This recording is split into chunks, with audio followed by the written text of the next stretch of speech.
Hello बच्चों, कैसे हो बेटा आप सब। आई होप आप सब लोग ठीक हैं और अपना काम रेगुलर तरीके से कर रहे हैं और साथ साथ अपना और अपने घर वालों का ध्यान भी रख रहे हैं। देखिए बेटा, आज हमारे करंट इलेक्ट्रिसिटी का सेकेंड लेक्चर है, जिसमें हम कल जहाँ पे हमने ड्रॉप किया था उसके आगे कंटिन्यू करेंगे। कल आपको एक वर्ड मिला था, ड्रिफ्ट वेलोसिटी। इसके अलावा हमने जिन वर्ड्स पे फोकस किया था वो था thermal velocity, relaxation time, mean free path, ऐसे कुछ छोटे छोटे टर्म्स थे।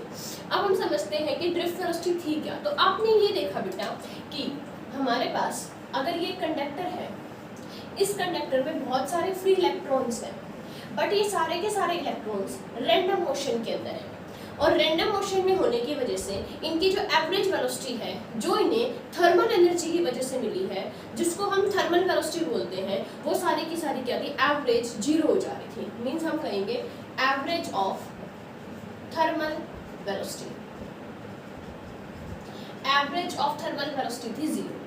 मतलब इलेक्ट्रॉन अपनी जगह पे स्टार्ट करके इधर उधर घूम फिर के वापस अपनी जगह पे आ रहा था, पर हमने ये ऑब्जर्व किया जैसे ही हम एक इलेक्ट्रिक फील्ड सेटअप करेंगे, मान लो ये इलेक्ट्रिक फील्ड है, आपने सेटअप कर दिया, तो इसकी वजह से जो हमारा इलेक्ट्रॉन है, अगर वो किसी भी एक पॉइंट पे स्टार्ट कर रहा है तो वो आफ्टर सर्टेन कॉलिजन्स वो अपनी ओरिजिनल पोजीशन पे वापस नहीं आता। ठीक है, ये हमने देखा कि आफ्टर सर्टेन कॉलिजन्स वो थोड़ा सा अपनी पोजीशन में चेंज करता है, मतलब थोड़ा सा ड्रिफ्ट हो जाता है। ड्रिफ्ट कहाँ होता है, इलेक्ट्रिक फील्ड के अपोजिट साइड में ड्रिफ्ट होता है, क्योंकि हमारा इलेक्ट्रिक फील्ड इलेक्ट्रॉन के ऊपर अपोजिट डायरेक्शन में फोर्स लगाता है। तो यही जो वेलोसिटी है, जो किसकी वजह से आई है, इलेक्ट्रिक फील्ड की वजह से आई है एक पर्टिकुलर डायरेक्शन के अंदर, उसी को हम ड्रिफ्ट वेलोसिटी बोलते हैं। तो डेफिनेशन क्या होगी ड्रिफ्ट वेलोसिटी की, ड्रिफ्ट वेलोसिटी, ड्रिफ्ट वेलोसिटी का मतलब है average velocity gain by an electron in the opposite direction of field. मतलब देखो, ये जो भागदौड़ हो रही है ना इलेक्ट्रॉन की, इसमें कहीं ना कहीं अभी भी थर्मल वेलोसिटी का रोल है।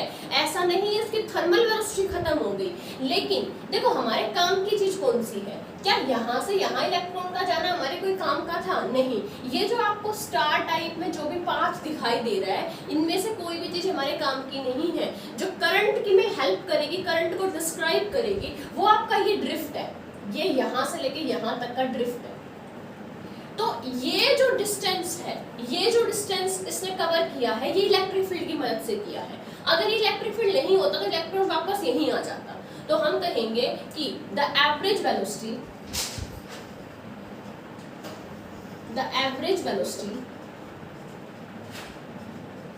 acquired by the electrons in the opposite direction of field, field के अपोजिट डायरेक्शन में जो उसको एवरेज वेलोसिटी गेन हुई है इलेक्ट्रिक फील्ड की मदद से, उसी को ही हम क्या बोलते हैं, ड्रिफ्ट वेलोसिटी बोलते हैं। इसको बेटा हम वी डी से रिप्रेजेंट करते हैं, वी और ये डी मतलब ड्रिफ्ट। इसको हम वी टी एच से डिनोट करते थे, टी एच मतलब थर्मल। अब हमें इसकी वैल्यू फाइंड आउट करनी है कि ये ड्रिफ्ट वेलोसिटी होती कितनी है। तो आप बात सोचिए, क्या एक इलेक्ट्रॉन है हमारे पास, क्या इस इलेक्ट्रॉन के पास कुछ इनिशियल एनर्जी है? इनिशियल मतलब शुरुआत में। किसकी शुरुआत में? जब इलेक्ट्रिक फील्ड नहीं था, जब इलेक्ट्रिक फील्ड है ही नहीं, उस टाइम पे इसके पास कोई वेलोसिटी है? बिल्कुल है। तो हम कहेंगे कि initial velocity of electron, initial velocity of electron, जो ये इनिशियल वेलोसिटी है, ये कौन सी वाली वेलोसिटी है? ये हमारी थर्मल वेलोसिटी है। शुरुआत में इसके पास जो एनर्जी है वो थर्मल एनर्जी है, और शुरुआत में जो वेलोसिटी है वो थर्मल वेलोसिटी है। अब हमें ये पता है कि ड्यू टू इलेक्ट्रिक फील्ड ये एक फोर्स को एक्सपीरियंस करेगा, तो हम कहेंगे force experience by electron in the presence of electric field. इस इलेक्ट्रिक फील्ड की मदद से वो कितना फोर्स एक्सपीरियंस करेगा? ये फोर्स एक्सपीरियंस करेगा। अगर मैं वेक्टर फॉर्म में लिखना चाहूं तो मैं कहूंगी फोर्स एक्सपीरियंस्ड इज ई और यहाँ पे आएगा माइनस साइन, क्योंकि आपको पता है जिस डायरेक्शन में इलेक्ट्रिक फील्ड है उसकी अपोजिट डायरेक्शन में उसको एक फोर्स एक्सपीरियंस होगा। क्या ये बात क्लियर हुई? अब यहाँ से बेटा आपको पता है कि वी नो, हमें ये मालूम है कि F is equal to ma होता है। F क्या होता है बेटा? ma। अब ये नेगेटिव साइन डिनोट करता है, negative sign indicates that E and F are in opposite direction। ठीक है, ये नेगेटिव साइन इंडिकेट करता है कि ये कैसे हैं, अपोजिट डायरेक्शन में है एक दूसरे से। अब आपको पता है F is equal to ma होता है, तो इसका मतलब ma किसके बराबर आएगा? वेक्टर फॉर्म में लिख रही हूँ मैं, इसके बराबर आएगा। यहाँ से a क्या आएगा? ये आएगा minus e electric field upon mass. ये हमारे पास किसका एक्सप्रेशन आ गया? ये हमारे पास एक्सेलरेशन एक्सप्रेशन आ गया। आपको क्या निकालनी है? आपको तो वेलोसिटी निकालनी है, तो हम कहेंगे वी नो कि v is equal to u plus at। तो हम ये कहते हैं कि देखो क्या हो रहा है, अब आप प्रोसेस समझिए बेटा। एक इलेक्ट्रॉन है वो स्टार्ट करता है, वो स्टार्ट हमेशा अपनी थर्मल वेलोसिटी के साथ करेगा, तो हम कहेंगे जो इनिशियल वेलोसिटी है वो तो थर्मल वेलोसिटी है, बट इलेक्ट्रिक फील्ड की वजह से उसको एक फोर्स एक्सपीरियंस होगा, मतलब उसका एक एक्सेलरेशन होगा जिसकी वैल्यू कितनी होगी?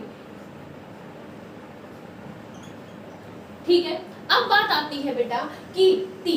अब देखिए ये इलेक्ट्रॉन है, इसके पास थर्मल वेलोसिटी थी, इसने इलेक्ट्रिक फील्ड की प्रेजेंस में अपनी वेलोसिटी को इंक्रीज किया, लेकिन जैसे ही थोड़ा सा डिस्टेंस ट्रेवल किया वैसे ही टकरा गया। अब टकराने पे क्या होगा? टकराने पे इसकी सारी एनर्जी लॉस हो जाती है, ये फिर से एक फ्रेश शुरुआत करता है। तो कितनी देर के लिए हुआ ये? यहाँ से शुरू किया, यहाँ पे जाकर तो फिर से एक नई शुरुआत करनी पड़ेगी।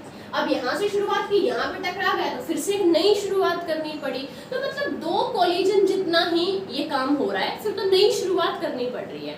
आपको पता है ना कि दो कोलिजन के बीच में जो टाइम लगता है उसी को तो हम रिलैक्सेशन टाइम बोलते हैं ना। तो हम कहेंगे ये t कौन सा आएगा? ये किसी भी एक इलेक्ट्रॉन का रिलैक्सेशन टाइम है। क्या है? किसी भी एक इलेक्ट्रॉन का रिलैक्सेशन टाइम। तो हमारी वेलोसिटी आ गई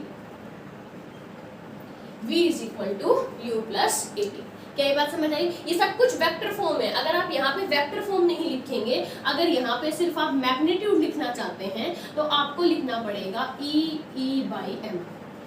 लेकिन अगर आप वेक्टर फॉर्म में लिखना चाहते हैं तो आप ये लिख सकते हैं। ठीक है, अब आती है बेटा, ये तो हमारे पास सिर्फ एक इलेक्ट्रॉन की कहानी है। ये तो किसकी है? एक इलेक्ट्रॉन की। तो मैं इसको ऐसे लिख सकती हूँ, ये किसकी कहानी है? एक इलेक्ट्रॉन की कहानी है। लेकिन क्या हमारे कंडक्टर में एक इलेक्ट्रॉन है? नहीं, हमारे कंडक्टर में तो बहुत सारे इलेक्ट्रॉन्स है। तो हम कहेंगे कि ऑन एन एवरेज, अब हम एवरेज निकालेंगे तो v ड्रिफ्ट वेलोसिटी बन जाएगी ये हमारी।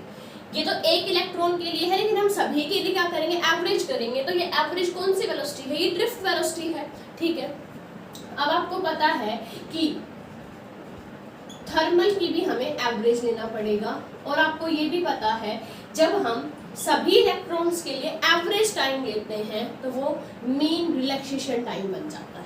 क्या बात समझ आई? आप सोच रहे होंगे मैंने यहाँ पे टाइम को ti से रिप्रेजेंट किया है, यहाँ पे टॉ से रिप्रेजेंट किया है। टॉ क्या होता है बेटा?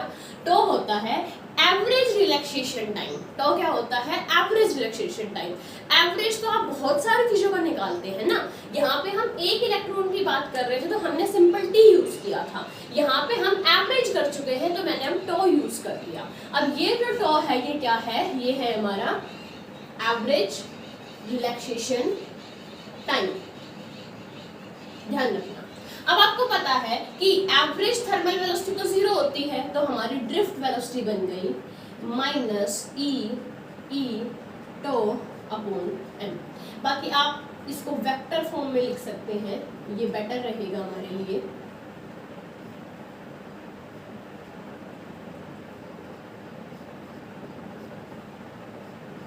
और यहाँ पे नेगेटिव साइन इंडिकेट करता है कि इलेक्ट्रिक फील्ड के अपोजिट डायरेक्शन में ड्रिफ्ट होगा। और अगर मैं मैग्नीट्यूड वाइज बात करूं तो फॉर्मूला आया e tau by m, charge of electron, electric field, relaxation time और मास ऑफ इलेक्ट्रॉन की बात हो रही है। अब ये नेगेटिव साइन इंडिकेट करता है, negative sign indicates that drift velocity and electric field are in opposite direction. ये हमारा आज का फर्स्ट फॉर्मूला है बेटा ड्रिफ्ट वेलोसिटी के लिए। अब आप समराइज करते हैं एक बार क्या हुआ है। हमने पता है कि कंडक्टर है, फ्री इलेक्ट्रॉन्स है, थर्मल वेलोसिटी है, लेकिन एवरेज थर्मल वेलोसिटी 0 है। इलेक्ट्रिक फील्ड लगाया, अपोजिट डायरेक्शन में ड्रिफ्ट करेगा, तो हम कहेंगे ड्रिफ्ट वेलोसिटी एवरेज वेलोसिटी होती है जो अपोजिट डायरेक्शन में मिलती है। फॉर्मूला सिंपल सा, ये पूरी कहानी केवल एक लाइन के अंदर सीमित है। किसके अंदर? v = u + ut। आप एक्सेलरेशन लगा लो, टाइम रिलैक्सेशन टाइम हो जाएगा। एवरेज वेलोसिटी शुरुआत तो थर्मल वाली है, वो तो हो गई 0, तो सिंपल सा फॉर्मूला आ गया हमारे पास। तो ये फॉर्मूला नोट डाउन कीजिए बेटा, और इससे रिलेटेड आगे भी हम और फॉर्मूला कैलकुलेट करेंगे। मोस्टली हमारी आज की वीडियो में थ्योरेटिकल ही रहेगी, पर ये हमारे मॉड्यूल्स के कुछ क्वेश्चंस को टैकल करेगी। जो अच्छे से फ्लो होगा वो नेक्स्ट लेक्चर से रहेगा हमारा। तो पहले आप इसको नोट कीजिए, बोर्ड्स के लिए भी इंपॉर्टेंट है हमारे लिए। अब इसके बाद है बेटा कि भाई ये तो हमने निकाल ली क्या, ड्रिफ्ट वेलोसिटी। अब इस ड्रिफ्ट वेलोसिटी की मदद से ही क्या हो रहा है, ड्रिफ्ट हो रहे हैं इलेक्ट्रॉन, तभी तो करंट बन रहा है ना, ठीक है। अब हम कहते हैं कि इस ड्रिफ्ट वेलोसिटी का और करंट का क्या रिलेशन है। तो जो अब हम नेक्स्ट टॉपिक पढ़ेंगे वो हम पढ़ेंगे relation between drift velocity and current, relation between drift velocity and current. तो टॉपिक है हमारा रिलेशन बिटवीन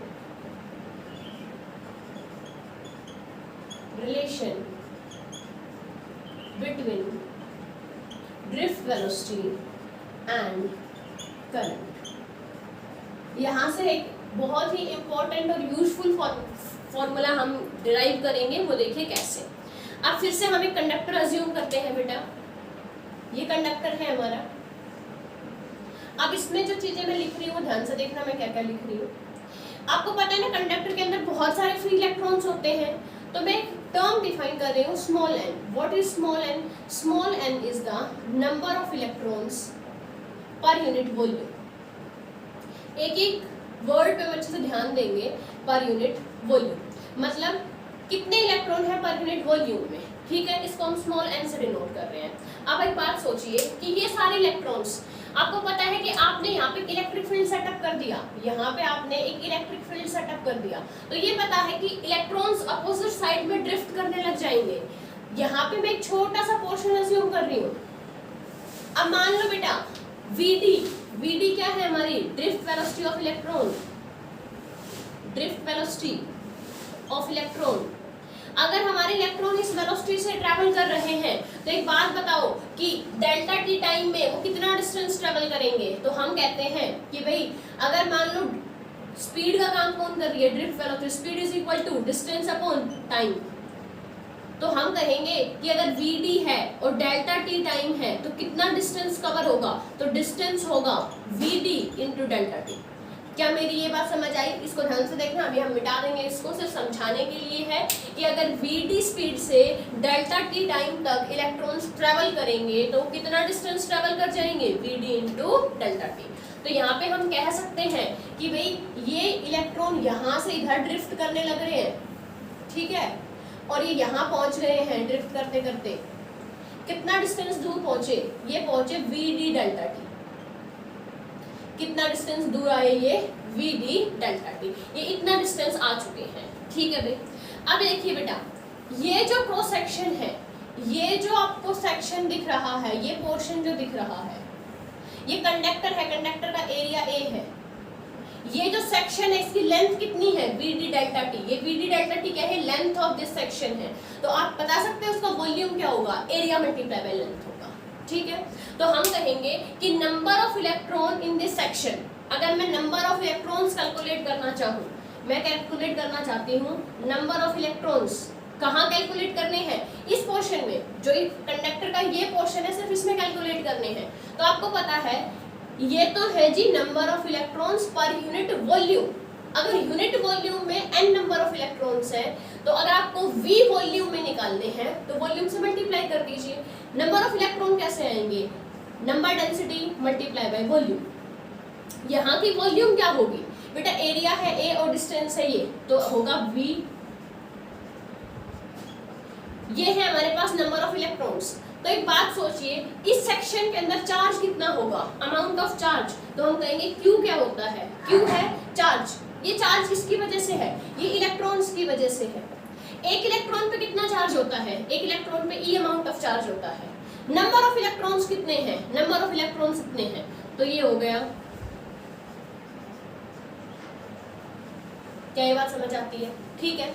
अच्छा, अब यहाँ पे आपको डेल्टा टी दिखाई दे रहा है, क्या इस डेल्टा टी को मैं डिवाइड में ले आऊं, तो हम कहेंगे कि ये है डेल्टा क्यू, कह दीजिए डेल्टा क्यू मतलब amount of charge crossing through this area, ठीक है। What is delta Q, delta Q is the amount of charge, amount of charge crossing an area. जो एरिया आपको दिखाई दे रहा है, इस एरिया को क्रॉस करते हुए चार्ज जा रहा है। आपको पता है कि चार्ज अपॉन टाइम में क्या कहलाता है, करंट कहलाता है, तो आप लिख भी सकते हैं। आपको करंट के साथ रिलेशन निकालना है, तो व्हाट इज करंट, करंट होता है delta Q by delta T. और from equation number 1 what is delta Q, delta Q is the E N A V D delta T divide by delta T. Delta T से delta T cancel और formula आ गया E N A V D। आई का मेरे पास ये formula आ गया। इस फॉर्मूले को मैं थोड़ा सा अरेंज करना चाहूंगी, देखो कैसे। इसको यूजुअली हम ऐसे याद करते हैं, ट्रिक है छोटी सी। I equal to V D को आगे लिख लो E N A। देखो एक वर्ड बन गया Veena, V E N A Veena. ये आपको याद रखने का तरीका है। करंट का क्या फॉर्मूला आएगा, करंट आएगा वीना। ये बहुत ही इंपॉर्टेंट फॉर्मूला है हमारे, इसके ऊपर बहुत सारे रिजल्ट्स डिस्कस होंगे और ये क्वेश्चंस के लिए भी इंपॉर्टेंट है। आया कहाँ से, थोड़ा सा घुमा फिरा के मत देखो, शॉर्टकट देखो। आपको निकालना क्या है, कहीं ना कहीं आपको ड्रिफ्ट वेलोसिटी और करंट निकालना है। सबसे इजी डेफिनेशन 10th क्लास का बच्चा भी बता देगा। करंट क्या होता है, करंट होता है charge upon time, charge upon time. आपको भी चार्ज निकालना है, ठीक है। आप सोचेंगे चार्ज कैसे आएंगे, कंडक्टर है, चार्ज आएगा इलेक्ट्रॉन्स की मदद से। एक इलेक्ट्रॉन का चार्ज पता है, अब आपका काम है नंबर ऑफ इलेक्ट्रॉन्स कैलकुलेट करना। नंबर ऑफ इलेक्ट्रॉन्स कैसे कैलकुलेट करेंगे, हमें number of electrons per unit volume पता है, तो हम उसको वॉल्यूम से मल्टीप्लाई कर देंगे, जो सिंपल है, ठीक है। तो यहाँ से हमारा रिलेशन आ गया I is equal to V D E N A वीना। ये हमारा एक इम्पॉर्टेंट रिलेशन है बेटा, ठीक है। अब इसके अलावा और चीज़ें क्या है जो हमें इससे रिलेटेड पढ़नी है, और भी कुछ फॉर्मूलाज और इससे चीज़ें पढ़नी है। देखिए, आप सोच रहे होंगे इलेक्ट्रिक फील्ड कैसे सेटअप करेंगे हम। आप एक बैटरी लगा दीजिए, बैटरी पोटेंशियल डिफरेंस प्रोवाइड करती है, आपको पता है, और पोटेंशियल डिफरेंस इलेक्ट्रिक फील्ड बनता है।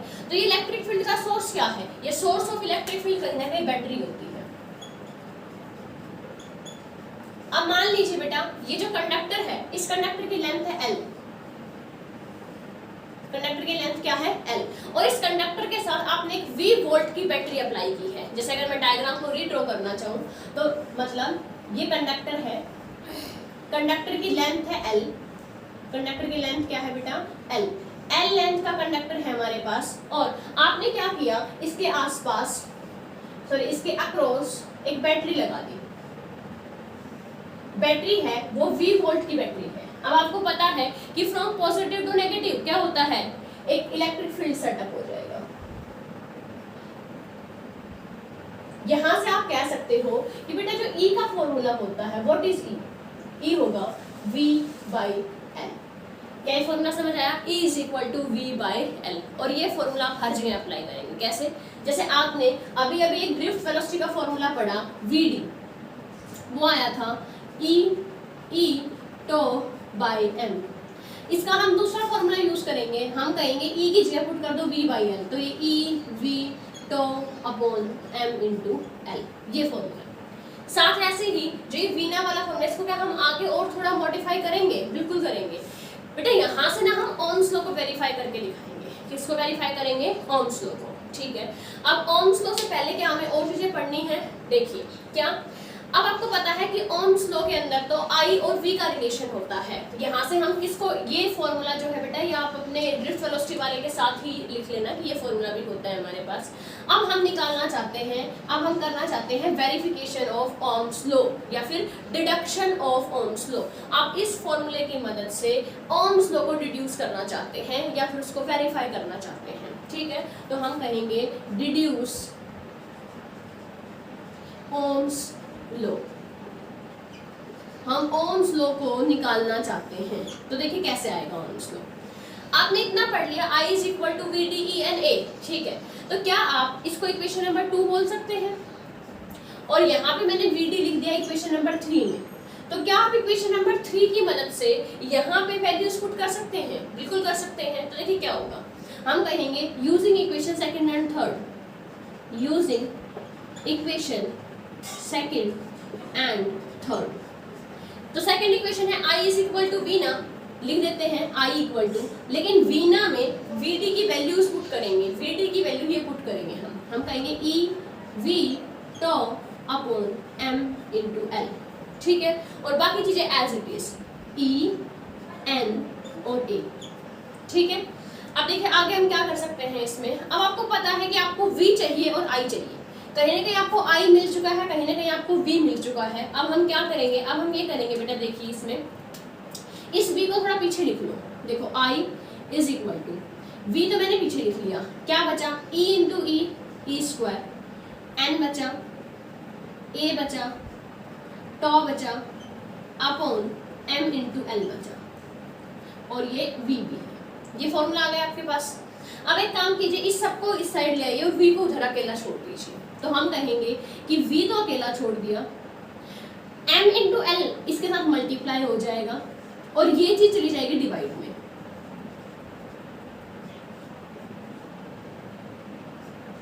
ये देखिए, अब बात करते हैं ये चीज क्या है बेटा। तो ध्यान से देखना एक चीज कि ओम्स लॉ क्या कहता था, ओम्स लॉ कहता था V is directly proportional to I। अगर आप ओम्स लॉ को डिड्यूस करना चाहते हैं या वेरीफाई करना चाहते हैं तो सिंपल आपको प्रूव करना पड़ेगा कि V और I जो है वो एक दूसरे के प्रोपोर्शनल हैं। अब प्रोपोर्शनल मतलब ये सारी चीज तो कांस्टेंट होनी चाहिए। तो हम कहते हैं कि कैसे, देखो, तो हम कहेंगे for a given conductor, for a given conductor, एक कंडक्टर आपको मैं दे दूं, सपोज करो कि ये जो मार्कर है ये लोहे का बना हुआ है और ये मैंने आपको दे दिया, तो क्या हुआ, अब मैंने दे दिया तो मैंने इसकी लेंथ को फिक्स कर दिया। देखो ये L लेंथ का है, इसका A एरिया है, तो मतलब अब आपको एक कंडक्टर प्रोवाइड कर दिया जाए तो L constant, A constant. What is M, mass of electron हो तो हमेशा ही कांस्टेंट है। व्हाट इज E, E भी कांस्टेंट है। और what is N, electron density, ये हर मटेरियल की फिक्स होती है। जैसे कॉपर है, अब कॉपर की एक वायर लेंगे आप, चाहे छोटा पीस लीजिए बड़ा पीस लीजिए, उसकी इलेक्ट्रॉन डेंसिटी कांस्टेंट होती है। तो हम कहेंगे for a given conductor L, A, N और टॉ, ठीक है। ये सारी चीजें इसको ऐसे लिखिए, N एरिया, नंबर डेंसिटी और रिलैक्सेशन टाइम, ये क्या होते हैं, these are constant, are constant. एक गिवन कंडक्टर के लिए सारी चीजें आपको कांस्टेंट मिलेंगी, ठीक है। हाँ ठीक है, आप लेंथ बड़ा कर दीजिए, वो फिर उस कंडक्टर की बात हो गई, बात समझ आ रही है। तो हम कहेंगे सारी चीजें कांस्टेंट है। अगर ये सारी चीजें कांस्टेंट है, अगर ये हो गया तो हम कह सकते हैं कि M, L, N, E square, tau और A, ये सारी चीज हो गई कांस्टेंट। अगर तो ये चीज कांस्टेंट है तो इसका मतलब ये पूरी की पूरी चीज अगर कांस्टेंट है तो V is directly proportional to I। तो हम कहेंगे कि V is directly proportional to I, ठीक है। क्या ये बात समझ आई? तो यहाँ से आप कहीं ना कहीं इस कंक्लूजन पे पहुंच चुके हैं कि V और I क्या होते हैं, कांस्टेंट। लेकिन देखो इसको कांस्टेंट करने के लिए आपको क्या करना पड़ा, ये चीज कांस्टेंट केवल तभी साबित हो सकती है तब हमारी ये सारी चीजें भी कांस्टेंट हों।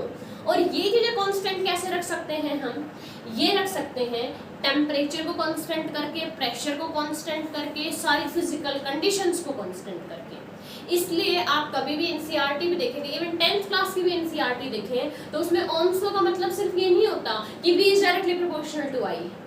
ओम्स लॉ कहता है कि potential difference across a conductor is directly proportional to current if the physical conditions are constant। उसमें एक लाइन लिखी होती है, आप 10th क्लास की एनसीईआरटी चेक करना, इनफैक्ट आप अपनी क्लास की भी कर सकते हैं, बट फिर भी ये 10th लेवल पे भी चीजें पता होनी चाहिए हमें कि भाई कांस्टेंट क्या होना चाहिए सारे फिजिकल कंडीशंस, तभी हम कह सकते हैं ओम्स लॉ वैलिड है। क्या ये बात समझ आई? अब देखिए बेटा, अब आप यहाँ तक पहुंच चुके हैं कि V is directly proportional to I। Okay, अब अगर आपने ये कंक्लूजन कर लिया, मैं इसको इक्वेशन नंबर 4 बोलना चाहूंगी, और आपको ये भी पता है कि ये जो कांस्टेंट है ये यहाँ वाला कांस्टेंट है, ठीक है।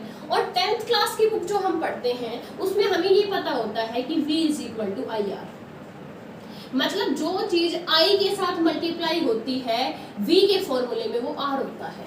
तो जरा इसको कंपेयर करें, ये इसको इक्वेशन नंबर 5 बोल दो। अगर आप 4 और 5 को कंपेयर करो तो क्या होगा? V है, हाँ जी, I है, हाँ जी, ये R है और यहाँ पे ये चीज है, तो हम कह सकते हैं फ्रॉम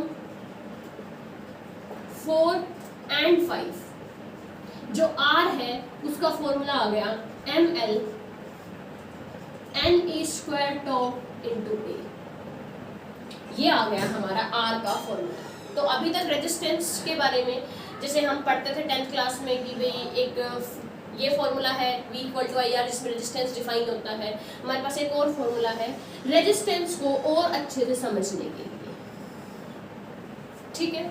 यहाँ तक नोट करना है बेटा पहले आपको, फिर उसके बाद हम आगे की चीजें डिस्कस करेंगे। देखिए बेटा, अभी तक हमने ये 4 फॉर्मूले डिस्कस किए हैं, इसके अलावा भी कुछ फॉर्मूले हैं जो हमारे काम के हैं। बिल्कुल आप क्लास 10th में, अभी यहाँ पे हम सिर्फ एक फॉर्मूला देखेंगे, आप क्लास 10th में ये पढ़ते थे कि factors on which resistance depend, तो आपको पता है कि resistance is directly proportional to L होता था, resistance is directly proportional to A होता था। आप 2 फैक्टर और पढ़ते थे क्लास 10th के अंदर कि resistance depend upon the nature of material and the resistance also depend on temperature. In 2 point को समझना थोड़ा मुश्किल था क्योंकि हमने 10th में एक फॉर्मूला पढ़ा था R is equal to rho L by A।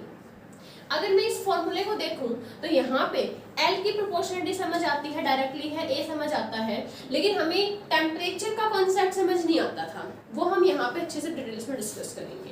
अब फिलहाल जस्ट हम एक अगर फॉर्मूले की बात करें तो बस फॉर्मूले में आपको फिलहाल सिर्फ इतना समझना है बेटा कि आपके पास एक और फॉर्मूला होता है R is equal to rho L by A, जहाँ पे जो ये रो होता है ये होती है आपकी रेजिस्टिविटी। अब आप इन दोनों फॉर्मूलाज को कंपेयर कीजिए, अगर हम 2 को कंपेयर करें, यहाँ पे L है, यहाँ पे L है, यहाँ पे A है, यहाँ पे A है, लेकिन ये टर्म, ये पूरी की पूरी टर्म क्या है? Resistivity.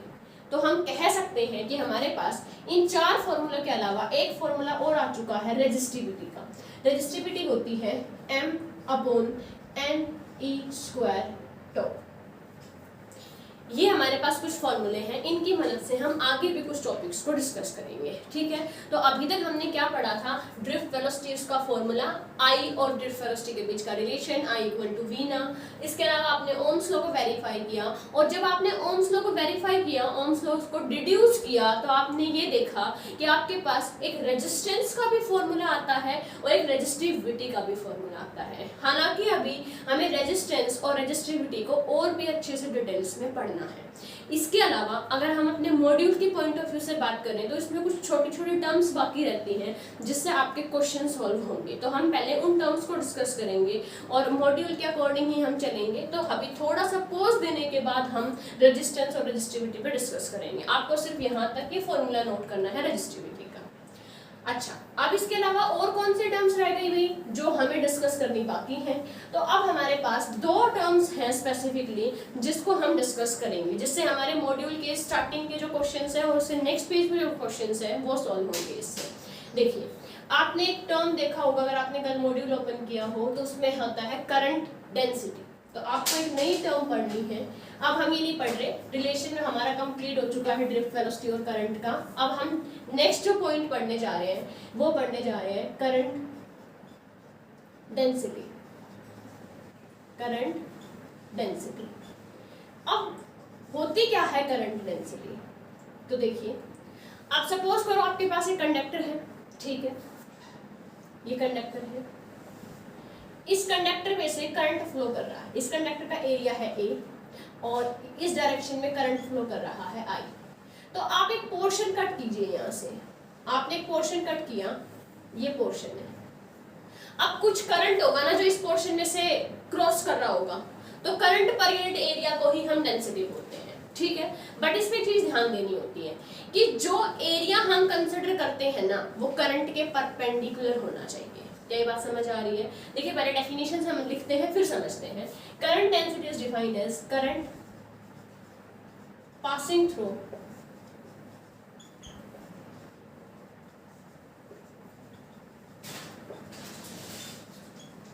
current passing through unit area held perpendicular to it.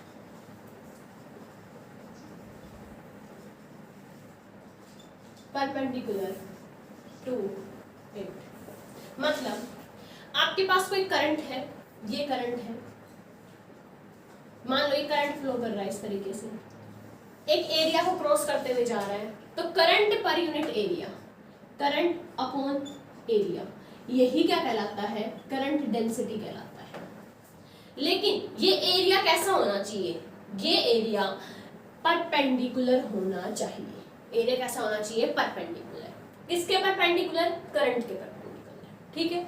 अब आप सोचेंगे, मान लो ये करंट फ्लो कर रहा है ऐसे, ये इस डायरेक्शन में करंट है और आपने ये एरिया ले लिया, पर ये एरिया तो हमारे इसके परपेंडिकुलर नहीं है, तो क्या करें? तो हम ऐसे कर सकते हैं। देखिए, आपको पता है ना area is a vector quantity, ये जो एरिया है ये ऐसे है, ये एरिया, इस पे अगर मुझे क्या बनाना हो, जैसे मेरा हाथ है, ये एरिया का काम करेगा, ये करंट फ्लो कर रहा है और ये मेरा हाथ है, ये एरिया का काम कर रहा है, तो इसका ये एरिया देखो, ये मेरे करंट के परपेंडिकुलर है ना, इसको मैं दूसरे वर्ड्स में कह सकती हूँ, ये जो मार्कर है ये फिलहाल मेरे हाथ के भी परपेंडिकुलर है। और आपको पता है कि किसी भी सरफेस पे जो आउटवर्ड नॉर्मल होता है उसका एरिया वेक्टर होता है, तो मैं कह सकती हूँ, चाहे तो मैं ये बात बोलूं कि area must be perpendicular to current, या मैं ये बात बोलूं कि एरिया वेक्टर और करंट सेम डायरेक्शन में होने चाहिए। एक ही मतलब हुआ ना। अब देखिए, अब ये टेढ़ा है तो इसका एरिया वेक्टर भी टेढ़ा होगा ना। मान लो ये एंगल है थीटा, लेकिन मुझे तो कौन सा कंपोनेंट चाहिए? ये है आई। ध्यान रखना, ये एक एरिया ए है जो कि हमारे करंट के साथ थीटा एंगल पे है, इस बार उसके साथ नहीं है। तो हमें पता है कि हमें तो करंट डेंसिटी जे डिफाइन करना होता है, हम कहते हैं आई, और एरिया सिर्फ वो जो परपेंडिकुलर हो। एरिया कौन सा? जो परपेंडिकुलर हो। अब मान लो अगर ये एरिया है और ये थीटा है, तो देखो इसका ये कंपोनेंट कौन सा होगा? मतलब इसका ये वाला कंपोनेंट, इधर थीटा है तो cos थीटा होगा ना, तो ए परपेंडिकुलर होगा एरिया का cos थीटा। क्या ये बात समझ आई? तो इस पर्टिकुलर केस के लिए जे हो जाएगा आई अपॉन ए cos थीटा। तो आई क्या हो जाएगा? जे ए cos थीटा, जिसको हम लिख सकते हैं जे डॉट ए। अब आप ज्यादा बहस ना करना चाहो किसी से और कोई तुमसे पूछे कि करंट स्केलर क्यों है, तो आप कह सकते हैं कि current is the dot product of current density and area vector, और डॉट प्रोडक्ट हमेशा एक स्केलर आंसर करता है। ये भी आप आर्गुमेंट दे सकते हैं, ठीक है। क्या ये चीज हर जगह वैलिड है? मोस्टली, पर कुछ कुछ जगह पे कैसे? देखिए, जरूरी तो नहीं ना बेटा कि जो जे है वो हमेशा कांस्टेंट हो, वो वेरिएबल भी तो हो सकता है। तो आपको पता है जे का एक फॉर्मूला तो आई बाई ए होता ही होता है। ये कांस्टेंट करंट के लिए है। ये कैसा है? ये है फॉर कांस्टेंट करंट, सेम चीज फॉर कांस्टेंट करंट, हम ये फॉर्मूला लगा सकते हैं, ठीक है। लेकिन small amount of current is flowing through a small area, वही तो करंट डेंसिटी होगी ना। जब चीजें वेरिएबल होती है ना तो छोटे छोटे पोर्शंस में विजुअलाइज किया करो, ठीक है ना। जैसे आप कहते हो ना, हमारी अर्थ है, बहुत बड़ी है, स्फीयर है, बट हमारा एक छोटा सा पोर्शन तो एक फ्लैट सरफेस है ना, मतलब सीधा साधा है, ठीक है। तो ऐसे ही हो सकता है अगर करंट को बड़े स्केल पे देखोगे तो वो वेरिएबल होगा, पर छोटे स्केल पे वो कांस्टेंट ही होगा। यहाँ से फॉर्मूला बनेगा di is equal to J into D A. तो आप यहाँ से इंटीग्रेट करके i निकाल सकते हैं, i integration of di integration of j into D A. तो आपको जो नोट करने हैं फॉर्मूले वो ध्यान से सुनिए। सबसे पहले आप डेफिनेशन नोट करेंगे, ठीक है। डेफिनेशन में आप ध्यान रखेंगे कि अगर मान लो हमारे पास I करंट है, A एरिया है, और यही एरिया हमारे कैसे है, जस्ट परपेंडिकुलर है करंट के, ये है एरिया और ये है करंट। तो आप सिंपल ये फॉर्मूला लिखेंगे। लेकिन अगर जनरल केस की बात करो तो जनरल केस में जरूरी तो नहीं ना कि मेरा एरिया हमेशा परपेंडिकुलर हो, एरिया हो सकता है किसी एंगल के ऊपर हो करंट के साथ, तो लेकिन मुझे यूज कौन सा करना है, परपेंडिकुलर। तो ये हमारे पास ये फॉर्मूला नंबर 1 है, ये 2 है और ये फॉर्मूला नंबर 3 है। ये तीनों को हम नोट करेंगे। तो ये कॉन्सेप्ट था करंट डेंसिटी का। आपको करंट डेंसिटी निकालनी हो, कैसे निकालोगे, करंट अपॉन एरिया, और कौन सा एरिया, जो परपेंडिकुलर होगा हमारे करंट के साथ। तो ये हमारा एक छोटा सा टॉपिक था करंट डेंसिटी। इसके अलावा और क्या चीज आती है हमारे पास, अब हम एक क्वेश्चन को डिस्कस करेंगे। ये कॉन्सेप्चुअल क्वेश्चन है और ये हमारे बोर्ड्स में भी आता है और आपके मॉड्यूल में भी गिवन है। देखिए क्या है। अब यहाँ पे बेटा हम कहते हैं कि जैसे आपने एक चीज पढ़ी थी कि करंट जो है वो किसी भी सर्किट में फ्लो करेगा तब हम बैटरी लगाएंगे। क्यों? बैटरी ही है जो इलेक्ट्रिक फील्ड बनाएगी, और इलेक्ट्रिक फील्ड बनेगा तभी हमारे जो चार्ज कैरियर्स है वो ड्रिफ्ट करेंगे, अदरवाइज वो ड्रिफ्ट नहीं करेंगे, ठीक है। अब देखिए पूरा प्रोसेस समझिए क्या होता है। जैसे ये कंडक्टर है, इस कंडक्टर में इलेक्ट्रॉन्स है, भागदौड़ तो कर रहे हैं लेकिन पर्टिकुलर डायरेक्शन में नहीं है। आप इसको एक बैटरी से कनेक्ट करेंगे, बैटरी इनको इलेक्ट्रिक फील्ड प्रोवाइड करेगी और ये इलेक्ट्रिक फील्ड की प्रेजेंस में अपोजिट डायरेक्शन में इलेक्ट्रॉन्स मूव करने लग जाएंगे, ठीक है। यही हो रहा है। जब ये मूव कर रहे हैं तो एक दूसरे से टकरा रहे हैं, कोलाइड कर रहे हैं, और कोलिजन से इनकी एनर्जी कम हो रही है। बेटा बैटरी क्या करती है? क्या बैटरी चार्ज प्रोड्यूस करती है? नहीं। कैपेसिटर के केस पे भी हमने किया था। बेटा बैटरी एनर्जी प्रोवाइड करती है हमेशा। बैटरी क्या करती है? Energy provide. समझिए कैसे करना है। देखिए बेटा एक कंडक्टर होता है ना, वो आपको पता है कोई भी एटम है वो न्यूट्रल होता है। तो हम यहाँ पे कोई चार्ज कंडक्टर की बात नहीं कर रहे। जब भी वर्ड कंडक्टर आएगा कि कंडक्टर है, इसमें से इलेक्ट्रिसिटी कंडक्ट होगी, तो कंडक्टर ध्यान रखना न्यूट्रल होता है। अब आप सोच रहे हैं ये वायर है, इसमें चार्ज फ्लो कर रहे हैं, तो क्या हो रहा है? एक्चुअली में जितने चार्ज बेटा यहाँ से अगर एंटर कर रहे हैं तो उतने ही चार्ज सेम टाइम पे एग्जिट भी कर जा रहे हैं। आप सोचेंगे कि भाई वायर से कनेक्ट कर दिया, वायर के भी तो इलेक्ट्रॉन्स मूव करते हुए इधर उधर जा रहे हैं, तो ये क्या न्यूट्रल है? बिल्कुल ध्यान रखना, हमारा कंडक्टर हमेशा न्यूट्रल रहेगा। जितना चार्ज उसमें एक साइड से एंटर करेगा उतना ही बाहर निकल जाएगा। प्रोसेस समझिए क्या होता है, करंट कैसे फ्लो करता है। देखिए हमारे पास अगर मैं यहाँ से बताऊँ, यहाँ पे इलेक्ट्रॉन्स थे, ये इलेक्ट्रिक फील्ड है, अपोजिट डायरेक्शन में ड्रिफ्ट करेंगे। ड्रिफ्ट करते करते मान लो यहाँ से एक इलेक्ट्रॉन शुरुआत हुआ, एनर्जेटिक इलेक्ट्रॉन था, भरपूर एनर्जी थी, इधर उधर भागेगा, दौड़ेगा, इस दौड़ भाग में कोलाइड कर रहा है, कोलाइड करने की वजह से एनर्जी खत्म हो रही है। अब ये एनर्जी खत्म होते होते फिर ये बैटरी के पास पहुंच जाएगा। अब देखिए बैटरी क्या करेगी, ये इलेक्ट्रॉन पहुंच गया बैटरी के पास। अब बैटरी है ना, वो इसका एनर्जी का बोरा भर देती है, मतलब जो एनर्जी है वो उसको कहाँ से मिलती है? बैटरी से। अब देखो यहाँ पे इलेक्ट्रॉन बिल्कुल खुश है, उसके पास फुल एनर्जी है, फुल एनर्जी के साथ अपने फील्ड में एंटर करता है, ठीक है। फील्ड में एंटर करेगा, वहां पे कोलाइड करेगा, अपनी एनर्जी को लूज कर देगा और फिर टक्करे खाता खाता अपनी एनर्जी को कम करता करता लो एनर्जी के साथ जैसे स्ट्रॉ लगा के चूस लियो इसकी एनर्जी, वापस यहाँ पहुंच जाएगा। बैटरी फिर से एनर्जी देगी, फिर से खुश होकर कंडक्टर के पास पहुंच जाएगा। तो आप समझे, बैटरी चार्ज प्रोवाइड नहीं करती, बैटरी एनर्जी प्रोवाइड करती है। और ये इलेक्ट्रॉन्स क्या हैं?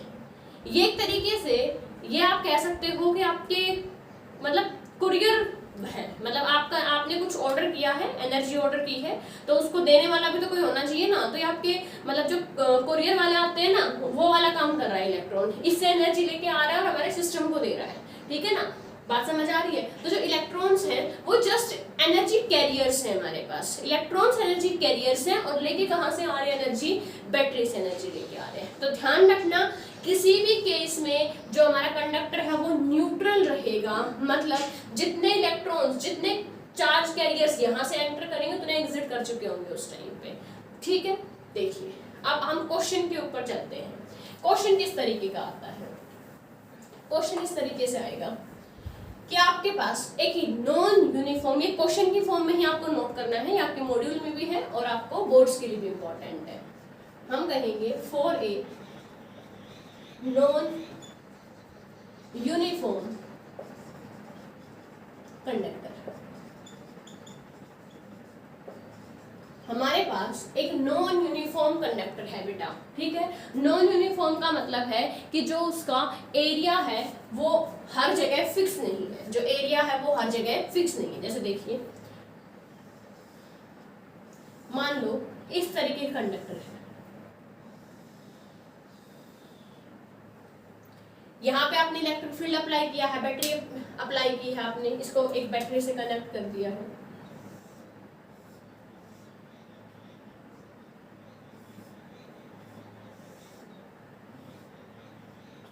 यहाँ पे इलेक्ट्रिक फील्ड है। ठीक है, अब आपको ये बताना है कि बेटा ये जो एरिया नंबर 1 है, ये यहाँ पे एरिया A1 है, ये पोर्शन नंबर 2 है, यहाँ पे एरिया A2 है। अब आपको क्लियरली दिखाई दे रहा है कि A1 is smaller than A2। आपको डिफरेंट क्वांटिटीज के बारे में डिस्कशन करना है कि जो अलग अलग क्वांटिटीज हैं वो कैसी होंगी, मतलब जब करंट फ्लो होगा इस कंडक्टर से तो करंट दोनों एंड पे सेम रहेगा, अलग रहेगा। सिंपल आप ये कह दीजिए कि हमने एक इलेक्ट्रिक फील्ड अप्लाई कर रखा है। तो जैसे आप 1 से 2 पोर्शन की तरफ जाएंगे तो क्या क्या चीजें चेंज होंगी, तो ध्यान रखना। अब सबसे पहले हम डिस्कस करते हैं करंट के ऊपर। आपको पता है कंडक्टर है, जितने इलेक्ट्रॉन्स यहाँ से एंटर करेंगे उतने एग्जिट करेंगे। भाई बीच में जाके इलेक्ट्रॉन खत्म थोड़ी ना हो जाएंगे बेटा, अक्यूमुलेशन नहीं होता चार्जेस का, मतलब इलेक्ट्रॉन्स इकट्ठा नहीं होते, पंचायत नहीं बिठा रहे वो अंदर जाके कि यहाँ से ले यहाँ मीटिंग में बैठ गए जाके बाहर नहीं निकलेंगे, नहीं, वो मूव कर रहे हैं, अक्यूमुलेट नहीं हो रहे, इकट्ठे नहीं हो रहे, तो हम कहेंगे करंट। अब अगर हम चार्ज के कंजर्वेशन की बात करें, कहाँ से आई है ये बात, चार्ज कंजर्वेशन से। अगर कोई आपसे पूछे कि आप किस बेसिस पे कह रहे हैं, तो हम कहेंगे चार्ज कंजर्वेशन से कह रहे हैं। इलेक्ट्रॉन अक्यूमुलेट नहीं हो रहे, एंटर करेंगे तो एग्जिट भी करेंगे। तो देखो जितने इलेक्ट्रॉन यहाँ से एंटर करेंगे और चार्ज कंजर्व रखना है, मतलब ना तुम नया चार्ज बना सकते ना इस चार्ज को खत्म कर सकते, तो जितने अंदर एंटर करेंगे इलेक्ट्रॉन्स, अगर इस डायरेक्शन इलेक्ट्रिक फील्ड को चेंज कर दूं मैं, ठीक है, तो उतने ही एग्जिट भी कर जाएंगे। तो अगर इलेक्ट्रॉन्स कंजर्व हैं, सेम इलेक्ट्रॉन्स एंटर और एग्जिट कर रहे हैं, तो इसका मतलब I1 is equal to I2, मतलब यहाँ पे जो करंट होगा और यहाँ पे जो करंट होगा वो सेम होगा। ठीक है, अब सेकेंड में चलते हैं। J, what is J? I by A। I तो है कांस्टेंट और A है वेरिएबल, तो हम कह सकते हैं J is inversely proportional to A, क्योंकि I तो कांस्टेंट है। जहाँ एरिया कम है वहाँ J ज्यादा होगा, जहाँ एरिया कम है वहाँ पे J क्या होगा, ज्यादा होगा। तो इसका मतलब अगर A1 is less then A2 है तो इसका मतलब J1 is greater than J2 है। क्लियर बेटा? अब इसके आगे और चीज पढ़ते हैं, क्या है देखिए। अब हमारे पास और क्या चीजें आती हैं, और आती है third drift velocity. Drift velocity आप कहिए I इक्वल टू V ना। बेटा n तो एक मटेरियल पे डिपेंड करता है, अगर कॉपर है तो उसका n फिक्स है, एल्यूमिनियम है उसका n फिक्स है, E तो इलेक्ट्रॉन का चार्ज है जो कि फिक्स है, और I क्या है, constant.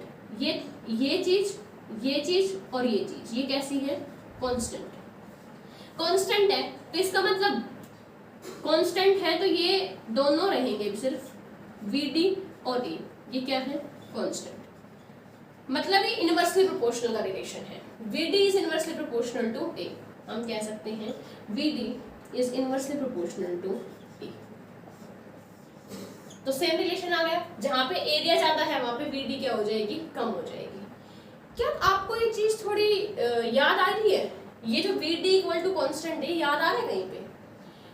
Mechanical properties of fluid, जो हमारा हाइड्रोस्टैटिक और हाइड्रोडायनेमिक वाला पार्ट था क्लास 11th के अंदर, उसमें आपने इक्वेशन ऑफ कंटिन्यूटी पढ़ा था कि जैसे पाइप है ना, एक एग्जांपल भी दिया होगा आपको, आपने डेली लाइफ में ऑब्जर्व भी किया होगा। एक पाइप है, पानी फ्लो कर रहा होता है, उसमें आप उसको आगे से दबा दो, दबाने से फ्लो ज़्यादा हो जाता है, वेलोसिटी इंक्रीज कर जाती है। आप पौधों में पानी दे रहे हो, थोड़ा दूर है तो आलस में ऐसा ना उठ के कौन जाएगा, तो पाइप को आगे से दबा दो, थोड़ी दूर तक अपने आप पानी चला जाता है। वो क्या है?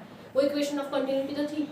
एरिया और वेलोसिटी दोनों की मल्टीप्लाई कांस्टेंट होती थी। पाइप को दबाओगे, एरिया कम करोगे, वेलोसिटी बढ़ जाएगी। सेम चीज यहाँ हो रही है, ठीक है। अगर करंट कांस्टेंट है हमारे इसमें, तो इक्वेशन ऑफ कंटिन्यूटी यहाँ पे भी वैलिड होती है, ठीक है। अच्छा, अब इसके अलावा और चीज क्या बच गई? अब बच गई बेटा इलेक्ट्रिक फील्ड। क्या electric field through out the conductor constant रहेगा या कुछ चेंज हो सकता है? अब आप कहिए वी डी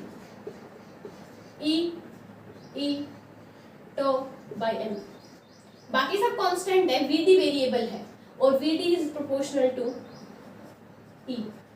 अगर v चेंज हो रहा है तो इलेक्ट्रिक फील्ड भी चेंज होगा।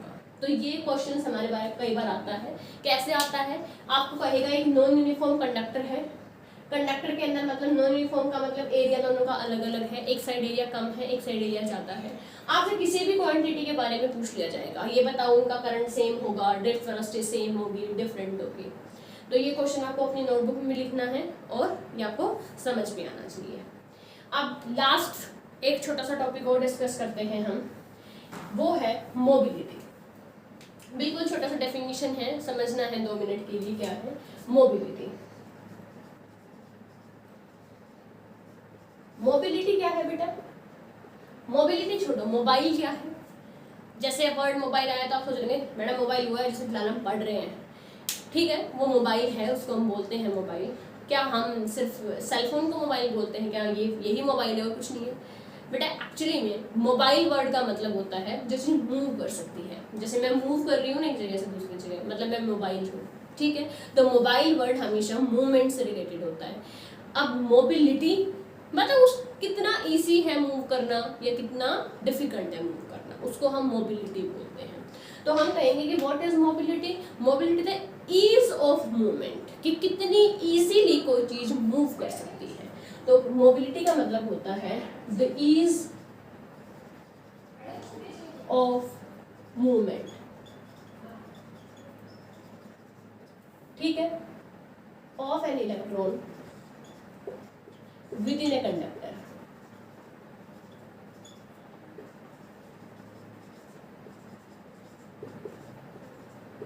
मतलब एक कंडक्टर के अंदर कितना इजीली एक इलेक्ट्रॉन मूव कर सकता है, उसी को मोबिलिटी बोलते हैं। ये मोबिलिटी ऑफ इलेक्ट्रॉन है बेटा। हमारे पास आयंस, हर चीज की मोबिलिटी होती है, ठीक है, बट यहाँ पे मोबिलिटी किसके रिस्पेक्ट में डिफाइन है? इलेक्ट्रॉन के लिए डिफाइन है, क्योंकि कंडक्टर में कितना इजीली मूव कर सकता है। सपोज करो 2 मटेरियल है, एक की मोबिलिटी कम है, एक की मोबिलिटी को म्यू से डिनोट करते हैं बेटा। रिफ्रैक्टिव इंडेक्स वाला म्यू नहीं है, मोबिलिटी है ये। मान लो ये सिचुएशन गिवन है, आप इसका मतलब क्या समझेंगे? ध्यान से देखिए, mobility of A is less than mobility of B, मतलब ए की मोबिलिटी कम है किसके मुकाबले? बी के।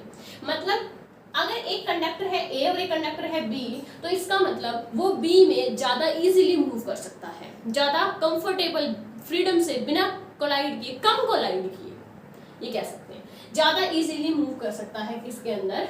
इसके अंदर, तभी तो उसकी मोबिलिटी ज्यादा है। अच्छा, और कोई तरीका है इसको डिफाइन करने का? बिल्कुल हाँ, बुक्स में साफ साफ लिखा होता है, इसका जो फॉर्मूला है उसी से डेफिनेशन बना दी जाती है। इसकी आप एक डेफिनेशन और याद कर सकते हैं, क्या? कि mobility is defined as, mobility is defined as drift velocity acquired in unit electric field। मतलब कितनी ड्रिफ्ट वेलोसिटी एक्वायर करेंगे पर यूनिट इलेक्ट्रिक फील्ड, इसी को हम मोबिलिटी बोलते हैं। Drift velocity acquired per unit electric field, ठीक है, मतलब अगर यूनिट इलेक्ट्रिक फील्ड है तो कितनी मोबिलिटी होगी। अब ड्रिफ्ट वेलोसिटी का फॉर्मूला होता है ई टो बाई एम और divide by electric field. Cancel, तो म्यू का फॉर्मूला हो गया ई टो बाय एम। अब आप देख रहे हैं कि जिसका टॉ जाता है उसकी मोबिलिटी जाता है। टॉ जो है मतलब रिलैक्सेशन टाइम, वो टेम्परेचर से रिलेटेड होता है, ठीक है। आप टेम्परेचर बढ़ाएंगे, एनर्जी बढ़ गई इलेक्ट्रॉन की, फटाक से कोलिजन कर देगा, मतलब यहाँ है फटाफट दूसरे से टकरा जाएगा। तो देखो दो टक्कर के बीच में जो टाइम था वही तो रिलैक्सेशन टाइम था ना। अब जल्दी से टकरा गया मतलब रिलैक्सेशन टाइम कम हो गया। तो टेम्परेचर बढ़ाने से रिलैक्सेशन टाइम कम हो जाता है, और रिलैक्सेशन टाइम कम होगा तो मोबिलिटी भी कम होगी। तो कई बार आपसे टेम्परेचर की डिपेंडेंस पूछ ली जाती है मोबिलिटी के साथ। ये भी हमारा फॉर्मूला है जो यूज होता है। अब एक लास्ट पॉइंट और है, जैसे आपने ओम्स लॉ पढ़ लिया, Ohm's law equal to IR, क्या कोई और भी ओम्स लॉ होता है, कोई और इक्वेशन होती है ओम्स लॉ की? जैसे अभी तो आपने एक नया फॉर्मूला पढ़ा था कि हमारे पास जो करंट है उसका फॉर्मूला होता है J.A। क्या हमारे पास ऐसे ही कोई और फॉर्मूला है? बिल्कुल है। एक छोटा सा डेरिवेशन जिसको हम कहीं ना कहीं vector form of Ohm's law बोलते हैं या microscopic form of Ohm's law बोलते हैं। तो आज का हमारा ये लास्ट पॉइंट रहेगा डिस्कशन का, ठीक है। क्या है बेटा? Vector form of Ohm's law, कि ओम्स लॉ की वेक्टर फॉर्म क्या होती है, ठीक है। शुरुआत करते हैं। आपने I इक्वल टू V ना पढ़ा है ना? बिल्कुल पढ़ा है। अब आपने ये I को A नीचे लेके चले जाइए, तो हम कहेंगे I बाई A बन गया, और वीना का फॉर्मूला पुट कर दीजिए, ठीक है। तो हम कहेंगे E टो बाई M, और साथ में आ गया E into N। I by ये क्या होता है? करंट होता है। यहाँ पे E को अलग कर दीजिए, ठीक है। अब E अलग कर देते तो क्या बनेगा हमारे पास? ये E स्क्वायर बनेगा, N रहेगा, तो हम कहेंगे N E square tau by M। अब आपने जितने फॉर्मूले लिखे थे उसमें ध्यान दीजिए। आपने एक फॉर्मूला लिखा था, चलो मैं याद दिला देती हूँ आपको। आपने एक रेजिस्टेंस का फॉर्मूला लिखा था ML upon NE square tau A। जब ओम्स लॉ वेरीफाई किया था तभी फॉर्मूला पढ़ा था आपने। आपने एक और फॉर्मूला पढ़ा था रेजिस्टिविटी, L और A को हटा दो, सिर्फ M upon NE square tau. यहाँ पे देखो कुछ दिखाई दिया? रो होता है MNE स्क्वायर टो, लेकिन यहाँ पे तो N तो है नीचे, और जो NE स्क्वायर टो नीचे था वो है ऊपर, मतलब उल्टा है। बिल्कुल सही पहचाना। यहाँ पे बेटा ये 1 अपॉन रो है। ये क्या है? 1 अपॉन रो। तो मैं कह सकती हूँ J is equal to 1 upon rho into E। अब 1 अपॉन रो क्या होता है? रो तो रेजिस्टिविटी होता है, और रेजिस्टिविटी का रेसिप्रोकल एक नया टर्म पढ़ेंगे हम, कंडक्टिविटी, जिसको सिग्मा से डिनोट करते हैं।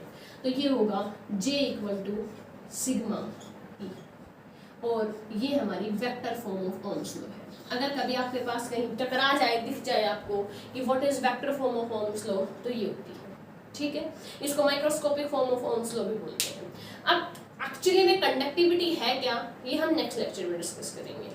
अभी तक आपको कुछ थोड़े से क्वेश्चन हो पाएंगे। आई नो बेटा फ्लो अभी बन रहा है धीरे धीरे, एक चैप्टर स्टार्ट हुआ है, पहले हमें उसकी बेसिक एंटिटीज को अच्छे से समझना पड़ता है, ताकि वही तो हमारा कंसेप्ट बिल्ड करती हैं। तो आज की वीडियो से आपके कुछ 15 क्वेश्चन बन पाएंगे, वो आपको सॉल्व करने हैं। मैं आपको मैसेज करके बताऊंगी कि कौन से पेज नंबर के क्वेश्चन हैं। कल की वीडियो कंप्लीट होने के बाद आपके पास काफ़ी क्वेश्चन आएंगे, ठीक है। तो यहाँ तक आपको प्रॉपर नोट्स बनाने हैं और अपने क्वेश्चंस भी सॉल्व करने हैं, ठीक है।